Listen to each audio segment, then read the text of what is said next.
are Locked On Spurs, your daily San Antonio Spurs podcast. Part of the Locked On Podcast Network, your team every day.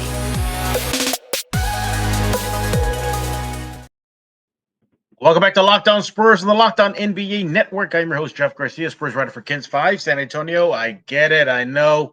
Probably not the podcast you were anticipating, that being a Spurs loss / end of their season after they made it competitive towards the end of the stretch, as they always did all season, but they lose to the Pelicans in the play-in game 113-103. We're going to be recapping what went wrong for the Spurs out in New Orleans. And perhaps the other big news that, kind of got overshadowed, but we're going to definitely give it attention right here, and that is Becky Hammon is done in San Antonio. She is now off with her WNBA Aces team now. To that, I'm joined by Rudy Campos of Sweep the League. Rudy, you had some time to let the dust settle now. Were you okay with the Spurs season ending, or did you really think they were going to go past the Pelicans? Well, considering only one team can win the title, I'm okay with the season ending now. You've got experience for the young guys. I mean, it was a playing game, not necessarily a playoff game, but you get some extra experience. You give them an atmosphere that they hadn't experienced, or a couple of them haven't experienced yet. Not only that, you're locked into probably a top 10 pick already. So, all in all, great season for the Spurs, man. Yeah, and I think that's getting overshadowed right now. Is sure they got the loss to the Pels, but their draft positioning didn't really take too much of a hit. I think they still have good odds as far as landing at least top 10.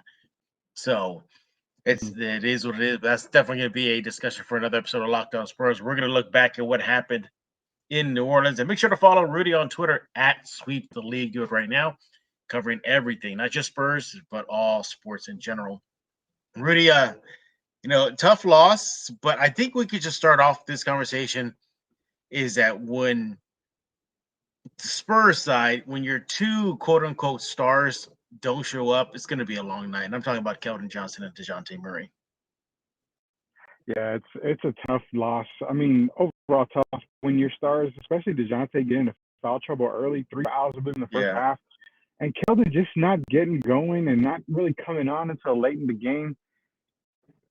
9 times out of 10 end up with the L. I mean, and it's just one of those nights. I went on social media last night, and of course the warehouse was on fire. Everything was burning down. Hearing the trade DeJounte stuff, Keldon's not the guy. DeJounte's not the guy. It's like Aaron Rodgers said, relax. It's one game. They just didn't have it. You got to look at it, man. New Orleans shot 54% from the field, 40% from three. Spurs only managed 40% from the field, man. I mean, Pelicans came out. They played hard. Spurs didn't have it. Tough loss. Yeah, when your top two guys aren't going and getting it going early, it's going to be a very long night. Yeah, I looked at DeJounte Murray, start off with him. He is the all-star. He is the quote-unquote leader of this team. And, yeah, he got saddled with foul trouble early. And, you visibly frustrated by that. The Spurs really didn't have him on the court. But despite that, Rudy, I was still okay with that because the Spurs, at least at the end of the season, were able to show that they can handle a game without Murray. Usually that Trey Jones will step in. That wasn't the case. Is this a situation where their inexperience and youth just really showed? Yeah. I mean, man, you've got a young team. You're talking about a team that's one of the younger teams in the league. And they're in a situation, like I said, a lot of them haven't experienced a situation. You've got a 19-year-old guy in Primo who's starting in a playoff atmosphere. You've got another guy, Devin Vassell. I mean, he's still emerging. But even the guys like Jakob and Keldon and DeJounte, it's still young. It's still early in their career. He's coming about an age of what? Average age around 26, I think, for this team. That is so very young. So chalk it up to inexperience, chalk it up to youth, chalk it up to a bad night. Either way, it's still positive no matter how you look at it. Yeah, you look at this team and, one of the issues that I was concerned about heading to this game or last night's game was their defense, and it definitely slipped up. The Pelicans scored 30-plus points in periods 2 and 3. Pretty much that third quarter all but ended San Antonio. Now, granted, they made a valiant comeback, cut down to single digits. It just wasn't enough. And I look at the two teams, and let's just face it, when it came to talent, just simply talent level, Pelicans had it more. The BI had got his. CJ McCollum definitely got his. Yeah, like 29 points in the first half, something like that. And of course, a Yeah. guy that I was looking at heading into the game, Jonas Valanciunas.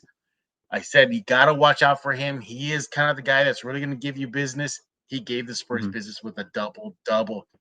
That's 3 stars that went off on this Spurs team.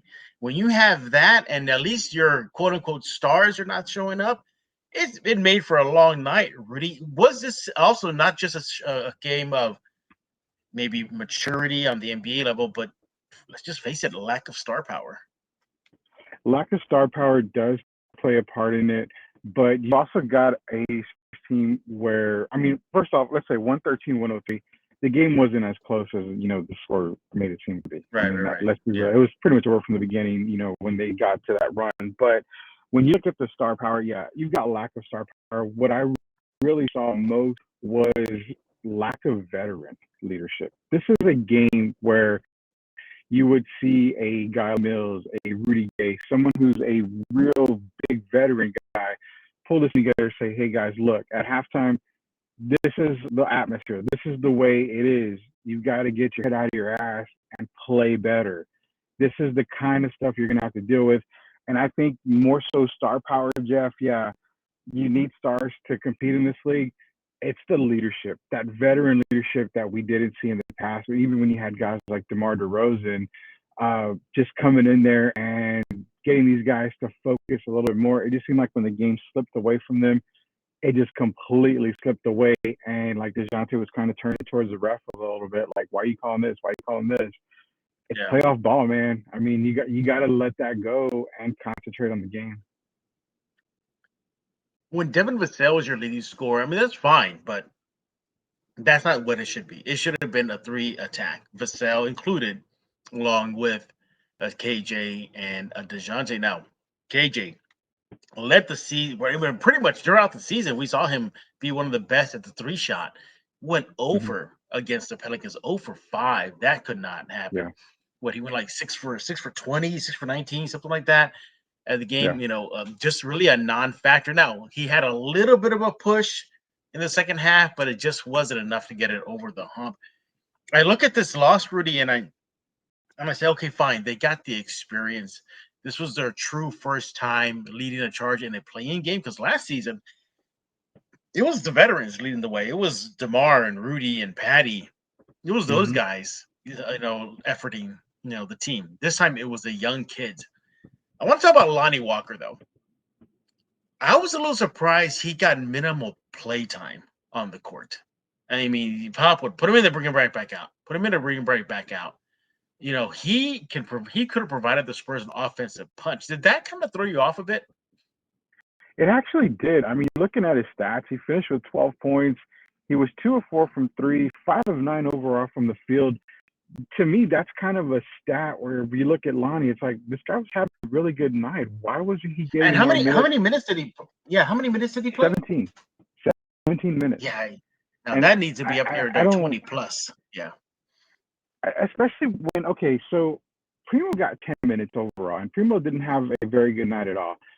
But this is a case where if you're playing game, I never question Coach Pop or the coaching staff, but I kind of scratch my head as to, okay, you've got 19-year-old Primo starting the game. This would have been a game where I would have expected to see Lonnie make that start. He's got more of a veteran on his shoulders, but you need a quick start. And Lonnie tends to get off to quick starts when he gets going. And when he gets going, he starts feeling it. And this is a game where you could have probably used him right there. His size, I think, and his athleticism could have given the Pelicans a little more trouble.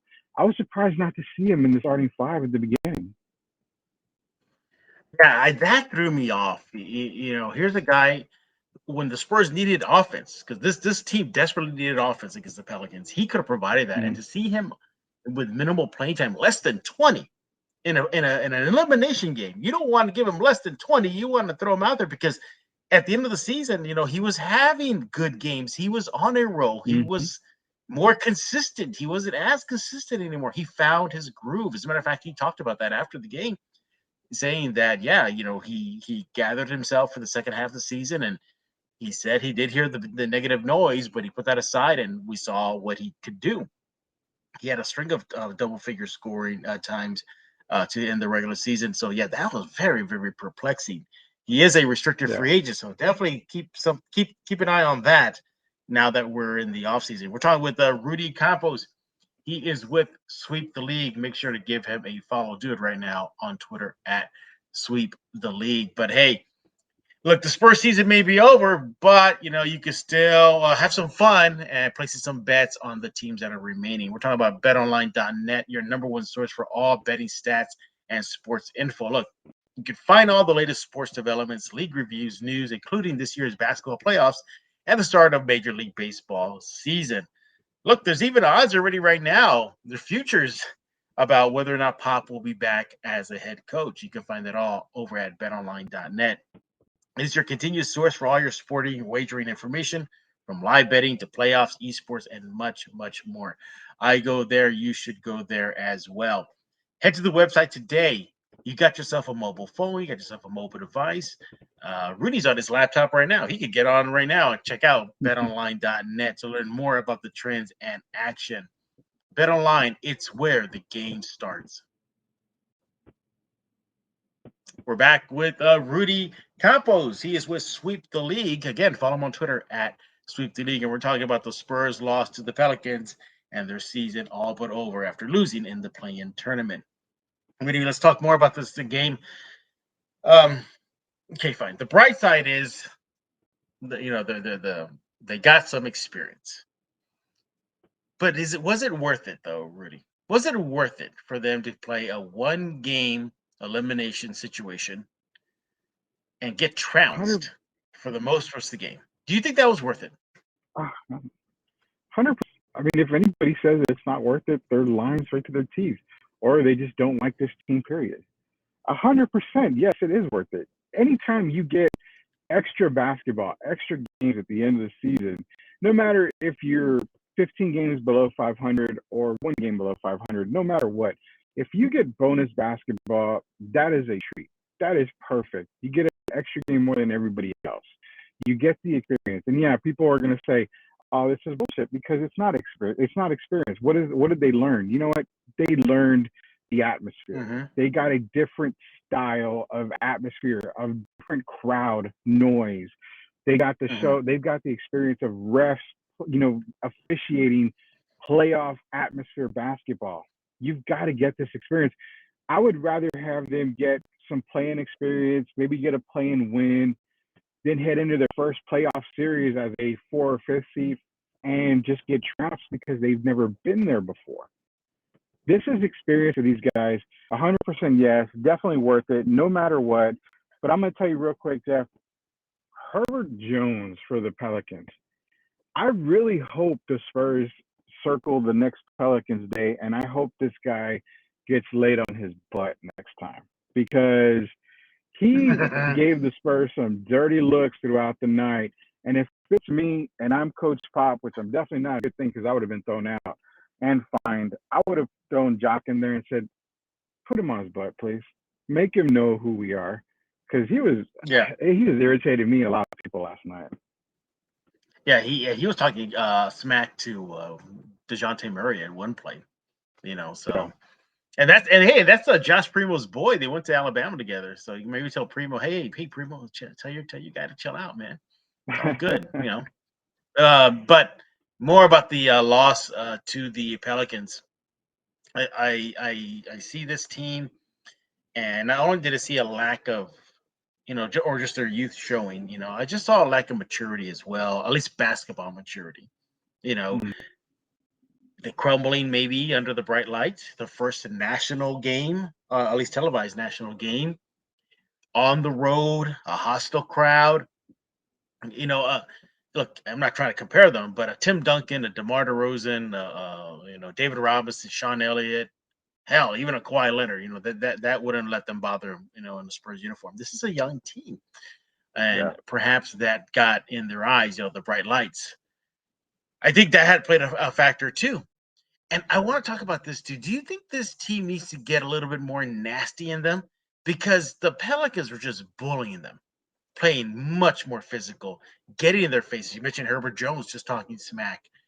I need to see that side of this team come out a little bit more next season, Rudy. Will we see it is the question. I agree 100% with you on that. Yeah.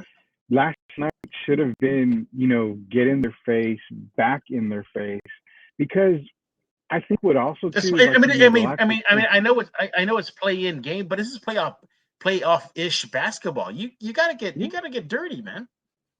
You do. You got to pull out all the stops. And to me, it felt like they backed down yesterday.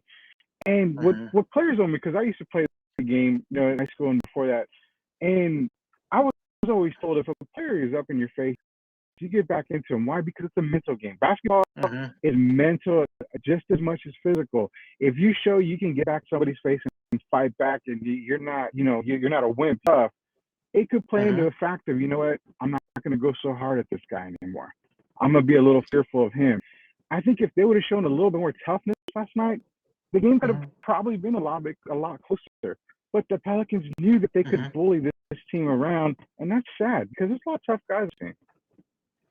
Yeah, I mean, you look at some of the moments during the game. Brandon Ingram, didn't he have like a couple of possessions where he just walked to the rim, like nobody stopped him, nobody put a body on him? Yeah, that happened, and then you saw them not take advantage of Pelicans because there was a moment. I think the Pelicans went in an offensive drought, and all the Spurs were getting the defensive stops. Offensively, they were just shooting bricks, and again, learning to take advantage of a situation, where a team is just hitting a rut. Spurs, younger. Look, the average age of this Spurs team is 25 years old, and I think they learned a very hard lesson the hard way that physicality is important in the game, like in the NBA level, especially in a play-in situation.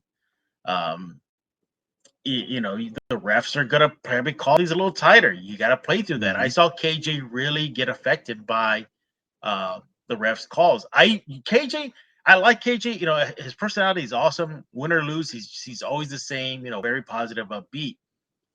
But during that game last night, he was really barking at the refs. I was surprised he didn't get a tech. I was like, okay, he's probably gonna get a tech soon, and it didn't happen. But look, a lot of guys didn't shoot well. Murray didn't shoot well. It was just a bad shooting night. How much of this situation do you think that based on what you saw already, do you still believe this team is just that player away, that all-star away from being a threat in the West? Or do you think this is the team that still needs time to cook? If I'm on an island by myself, which I probably am after saying this, I still believe this team is a player away, and it's not a player that's going to come through the draft. If it is, it's going to have to be a player that's going to have to cook and develop a little bit more.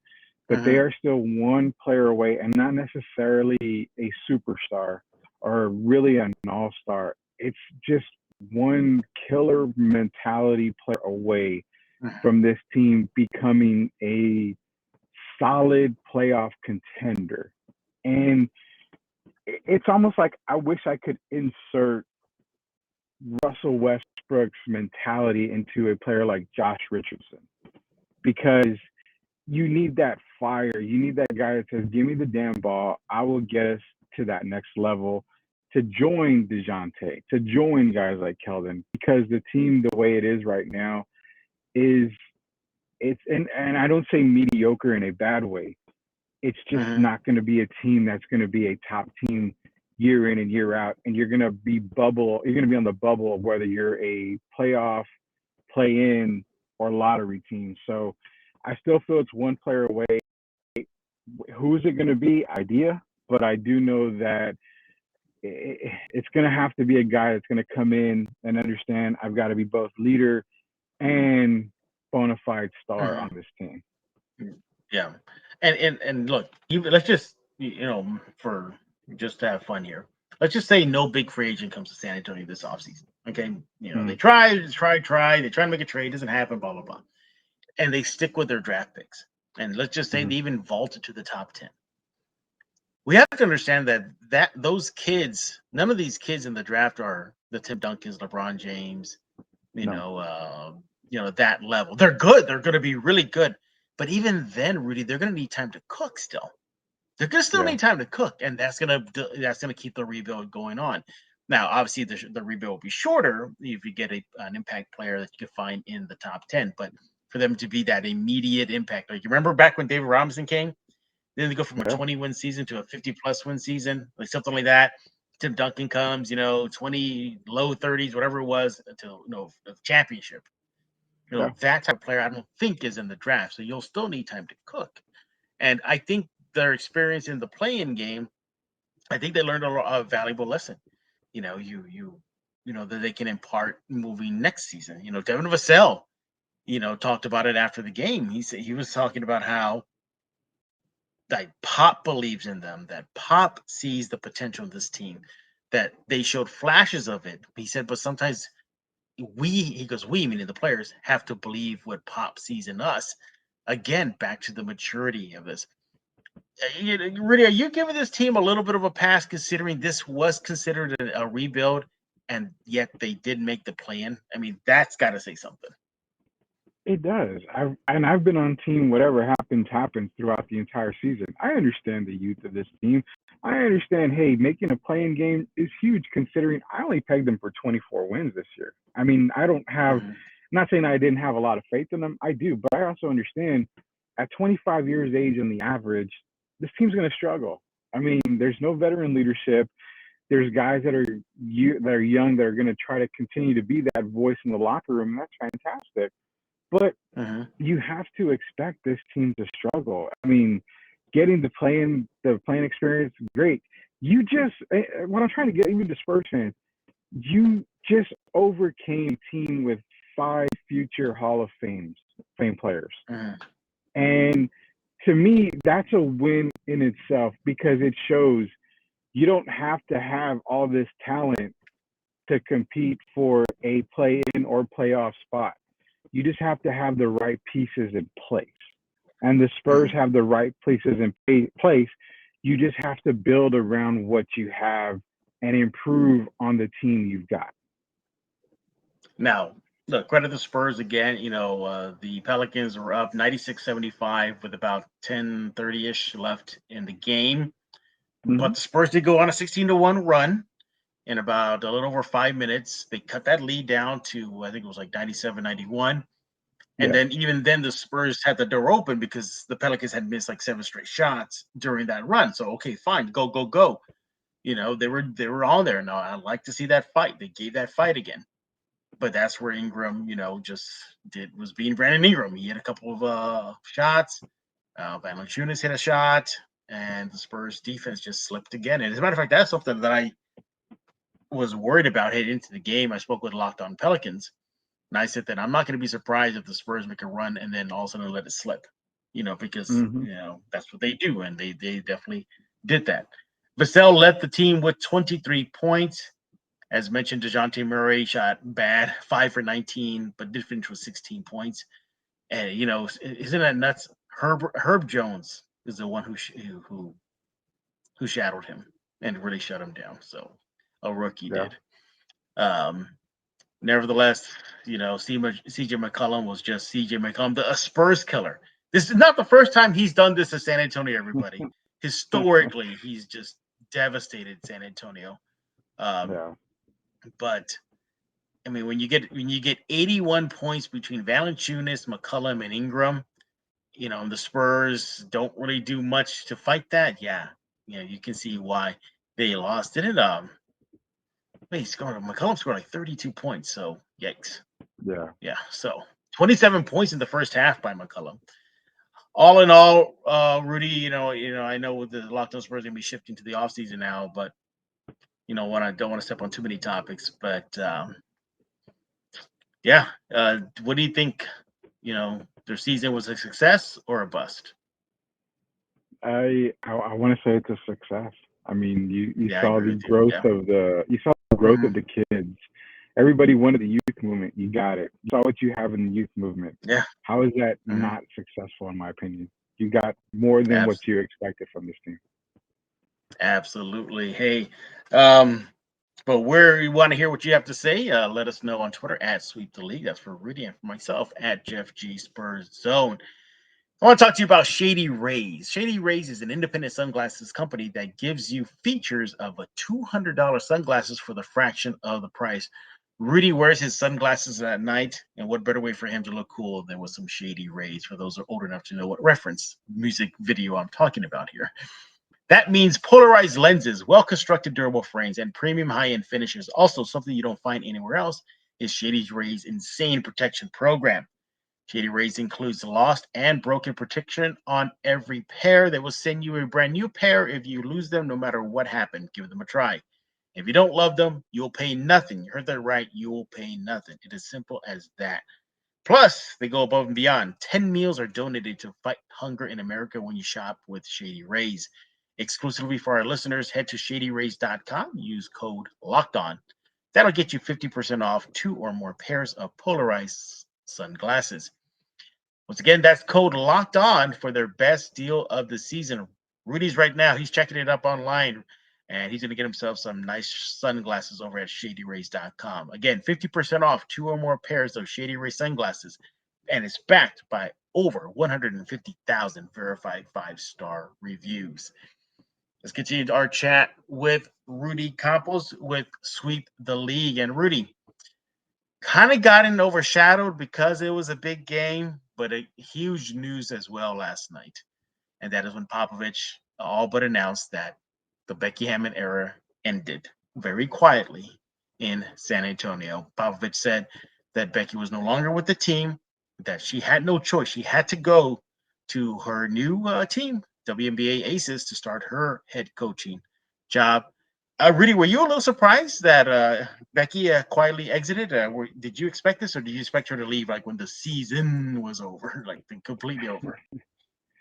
Honestly, when she accepted the Aces job, I'm pretty sure, again, not a knock to anybody, but I'm pretty sure she didn't expect the Spurs to make the play-in game at that. So I'm really not surprised to see that she left for the Aces. I mean, the WNBA draft just did happen this past week, which I know she was a part of, actually, being that she was the head coach she's the head coach for the Aces. But no, not a surprise at all. I mean, the WNBA season is right around the corner. Training camp's opening up.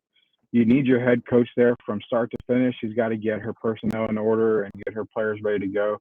So not a surprise at all. I say, shout out to Becky Hammon. Thank you for all you did for the past, 8 seasons for the San Antonio Spurs. You've broken down barriers for women, and I'm hoping to see men continue the coaching life in the NBA here soon, very soon. Yeah, a quiet exit, no fanfare, and I get it.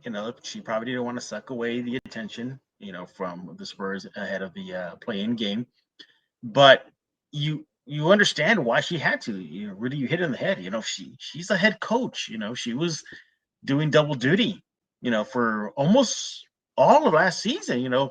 She got the job. It was announced. I think it was announced early in the season, right, that she was going to be leaving. So it wasn't like nobody should be a surprise, but.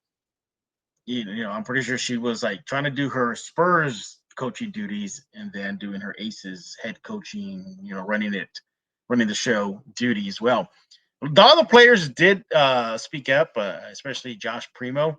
Get your thoughts on this, Rudy. Primo said that Becky Hammon was instrumental for him, that she brought him game film, that she worked with him on defense. Josh Richardson, an emotional Josh Richardson after the game, said that the Spurs / Becky Hammon did so much for him when he arrived, that she was his shooting coach and that she helped him. Popovich said it's going to be a huge loss. How big of a loss is this for the Spurs losing Becky Hammon? Let's take it back to the Summer League when she won the Summer League title. I mean, it proves that she has trust and a great relationship with players, and especially with player development for the young guys. I mean, I completely understand how players feel. It's a huge loss. It really is a tough loss for the San Antonio Spurs. She was able to develop a lot of the young guys, bring them along under her wing and teach them the right ways of basketball, the way Pop teaches the players as well. Big time loss. I understand for Primo too, because like I said, he's one of the young guys. And the relationship that she has with the players the trust and respect is far and beyond, man. I mean, so it's a huge loss. Again, you can only hope you can never, like in the words and then we remember the Titans, you can never replace a Becky Hammon. And that's going to be the case right here. You can never replace her and what she's done for the San Antonio Spurs. Yeah, I mean, as kind of it's bittersweet. Basically, it's bittersweet because a lot of fans didn't want her to go. Many wanted her to take over for Popovich whenever he decides to leave. But at the same time, you can't blame her. She got passed over a couple times in the NBA for head coaching jobs. There was that ridiculous Portland situation. Remember that? I mean, what the H was that Mm-hmm. about? And look, it doesn't preclude her from coming back to the NBA. It doesn't have to be the Spurs. Hopefully it is, but she's gonna get head coaching experience now. I thought a preferred path for me. Obviously, I don't make her an assistant. She's a grown person. Was for her to maybe take a coaching job in the G League. I thought that would be kind of cool to see, but to stay within the NBA family. But nevertheless, at least on the men's side, but on the women's side of the NBA, the WNBA, it's win-win. She's going back to her roots, her WNBA roots. She's, gonna go to a former San Antonio team. Used to be the Stars, now the Aces. All in all, this is good for her. Now, Popovich did say that it was good for her that she had to go, that she'll be missed, and but everybody's excited for her. But the mark that she left in San Antonio and in the organization didn't be felt. Yeah, I mean, didn't she come to the Spurs because she was injured when she was a player and she had to figure out something to do? She said, "Let me just volunteer my time as a coach." Yeah. Yeah, she did. I mean, she was one of those cases where right place, right time, and took advantage of the situation. And what people fail to realize is, okay, she's not the next head coach of the San Antonio Spurs, but this is another head coach off the Popovich tree. I mean, it goes to show you that the wisdom that Pop instills on these coaches is invaluable. I think the only thing with Becky that I really looked at after studying everything was the head coaching experience. I get the Portland job would have been great for her, but you know what? It might have been a blessing in disguise, honestly, for her. I think she fits right in there with the WNBA Aces, her former team. It's a league that she dominated for a while there. So I think getting the head coach experience with WNBA is going to be more beneficial than struggling in Portland at that. Mm-hmm. I know. Either way, Rudy, good for her. We wanted to give her spotlight here on Locked On Spurs because it was such a quiet exit. There was no press release. There was no, news on the Spurs website. There was nothing. It was just Pop came out and it wasn't just like he made it a big announcement. Like, everybody, listen up. It just came out of conversation, just saying like, yeah, Becky had to go, start her gig with the Aces, and that was it. And that was it. And I remember everybody in the call was like, wait, what? What did he say? And of course, Spurs fans who didn't hear it, if you saw the reaction, why is she not on the bench? Why is she not on the bench? Well, now you know. But look, everybody knew this day was coming. Everybody knew it. Technically she fulfilled her duty. She coached the regular season. And so good on her for that. And now what you do is just wish her luck in the WNBA. I'm pretty sure Rudy, the rest of Spurs fandom will be tuning into those Aces games just to see her do her thing. Wait, I can't wait till she gets thrown out of a game. That's gonna be fun. She go Popovich style. Oh, I hope it's game one now that I'm thinking about it. Oh, but yeah, she made a lot of history with the Silver and Black, from becoming the first paid, female assistant coach, serving as a fill-in interim coach when Popovich did get ejected. You mentioned the Summer League, the championship. She did that. And the inspiration that she gave to many in San Antonio and throughout just everywhere. There was a mural in her honor in San Antonio. It's been painted over though, but San Antonio loved her that much. I'm hoping that maybe that mural comes back and be a little bit more permanent. But all in all, good luck to Becky. Good luck to her. My favorite Becky story though is I remember I was at a game, Rudy, and I got there super early. So I said, okay, let me just sit back and sit for the season and watch the Spurs warm up. Becky comes out, and a couple fans started saying her name, hey, Becky, hey, and she comes over to them and starts talking to them. I can't hear what they're talking about, the context of it, but it was a very brief convo, and she's starting to exit, and then I just remember her saying, because there was like a guy and a girl, and the guy had a cup of beer, and all I remember her saying was, "Oh, I wish I was where you're at right now with that beer." So, just very interactive with the fans. So good for her, and good luck to Becky moving forward. Do you have any favorite Becky Spurs moments? I honestly, the one I do have is on Twitter. I posted something about Becky Hammon one time, and I can't remember what it was, but she ended up liking it. I think it was a birthday shout out to her. And I Good said, for Becky you. Hammon liked your post. I'm like, all right, my life's pretty much complete now. So that's one of the goals there. All right. Well, good luck to Becky. I know she's going to do a bang up job out in Las Vegas with the Aces. Hey, we're done talking. We want to hear from you. Rudy, tell us what's going on over at Sweep the League. Yeah, we're gearing up for some NFL talk, NFL draft coming up. After you see the Spurs are in the off season, we have some NBA draft talk as well. So it's going to be a lot of draft talk for the next couple of months. And you love college ball, so this is like right up your alley. Oh yeah, college football, college basketball. I love it. Carolina's being reloaded again, so I'm gonna love it even more next year. All right. Check out Rudy on Twitter at Sweep the League. Subscribe to Locked On Spurs wherever you get your favorite podcast, Google Play, Stitcher, iTunes. Yes, YouTube. The YouTube numbers are growing fast. Thank you so much for that support. And we thank you for making Locked On Spurs your first listen each and every day. Locked On Pelicans. I'm pretty sure they're having a lot to say about the win over your Spurs. If you dare to listen to what they had to say about beating your Silver and Black, subscribe to Locked On Pelicans right now. So for Rudy Campos, I am Jeff Garcia. We're going to put a lock on this episode of Locked On Spurs.